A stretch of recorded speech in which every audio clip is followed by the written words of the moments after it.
कधी कधी मी विचार करतो, इतक्या सभा घेण्याची खरंच गरज आपल्याला आहे का? पण माझ्याकरता तो संवाद असतो. पण काही गोष्टी या सभांपेक्षा अधिक एका वेगळ्याच संवादामध्ये आपल्याला समजू शकतात. आणि म्हणून मी कोणाकडनं तरी शब्द उधार घेतो आणि म्हणतो, जरा लाव रे तो व्हिडिओ, लाव बरं जरा. उद्धव वगैरे जे आहेत ना, यांच्या या नीच राजकारणाचाच मला कंटाळा आला होता आणि म्हणून मी बाहेर पडलो. आणि मग जर का उद्धवला कंटाळून तू शिवसेना सोडली असशील तर उद्धवच्या फोनची वाट का बघतोस? आणि ज्याने बाळासाहेब असताना त्यांच्या पाठीत खंजीर खुपसला, बाळासाहेबांचं ज्याने ऐकलं नाही तो माझं ऐकेल असं तुम्हाला वाटतं? तिथून बाहेर पडताना माझ्या बरोबर मी गाडी चालवतोय, माझ्या बरोबर उद्धव बाजूला बसलाय. तिथून हॉस्पिटल मधनं मातोश्रीला मी घेऊन आलो. हॉस्पिटल मधनं मातोश्रीला येईपर्यंत तेव्हा नाही रे वाटलं की बाळासाहेबांच्या पाठीत खंजीर खुपसणाऱ्याच्या बाजूला मी बसलोय म्हणून.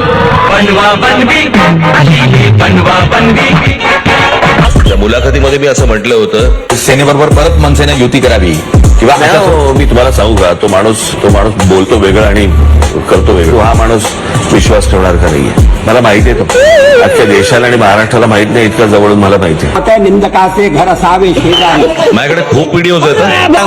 व्हिडिओ मराठीच्या मुद्द्यावरती असेल किंवा हिंदुत्वाच्या मुद्द्यावरती असेल, त्या उद्धव ठाकरेंच्या अंगावरती एक तरी केस आहे का? फक्त पैशासाठी, स्वार्थासाठी सगळ्या गोष्टी, कधी हा कधी तो कधी तो, पण बस मला सत्तेत बसवा. माझ्याकडे खूप व्हिडिओज आहेत. मग तुम्हाला हवा होता म्हणून माननीय बाळासाहेबांच्या नावावरती मुंबईचा महापौर बंगला जो ढापला तो लोकांना विचारून ढापला. माझ्याकडे खूप व्हिडिओज आहेत. जे खोके खोके ओरडत आहेत त्यांच्याकडे कंटेनर्स आहेत. कोविड पण नाही सोडला त्यांनी.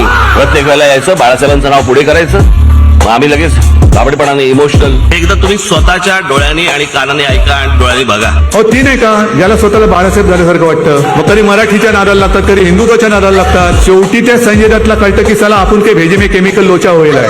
अरे तू कोण आहे? तू कोण? वल्लभभाई पटेल काय महात्मा गांधी? तू कोण आहे की मी बोलतोय ना? अरे मी बोलतोय ना, काय लॉजिक आहे? बघा परिस्थिती काय होती. वो नेता नाम ले लो, वो क्या नेता है क्या? अरे वो तो सब मिली जुली सुपारीबाज है सभी. आमच्या आजोबांनी फार छान शब्द काढला होता असल्या वृत्तीच्या लोकांसाठी. हे सगळे लवंडे. संपलेल्या पक्षांवर मी उत्तर देत नाही. संपलेल्या पक्षांवर मी उत्तर देत नाही. पेंग्विन.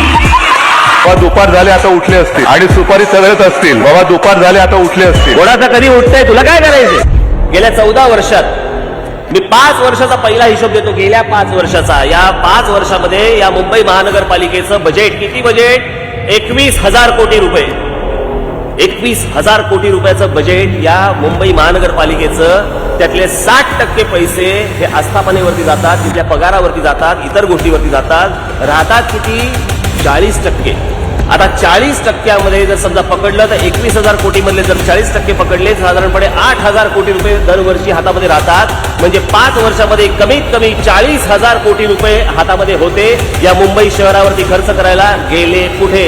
गेले कुठे? गेले कुठे? गेले कुठे? गेले 20-20, 25-25, 30-30 वर्ष महानगरपालिका आहेत, ज्याच्यामध्ये शहराचा तर विकास झालाच आहे, पण मराठी माणूसही उद्ध्वस्त झालाय. माननीय बाळासाहेब असताना या सगळ्या गोष्टींकडे एक बारीक लक्ष ती असायचं. नंतर तर काय बारीक लक्ष फक्त पैशावर. ते आज पण कुठेतरी आणि परवा पण कुठेतरी हेलिकॉप्टर बद्दल उतरताना उद्धव ठाकरेंची बॅग तपासली. निवडणूक आयोगाच्या लोकांना पण कुठे काय कुठे काय तपासायचं हे पण कळत नाही. ज्याच्या हातात आज पण कधी पैसे बाहेर निघाले नाही, त्याच्या बॅगेत काय असणार? फार फार तर हात रुमाल आणि कोमट पाणी.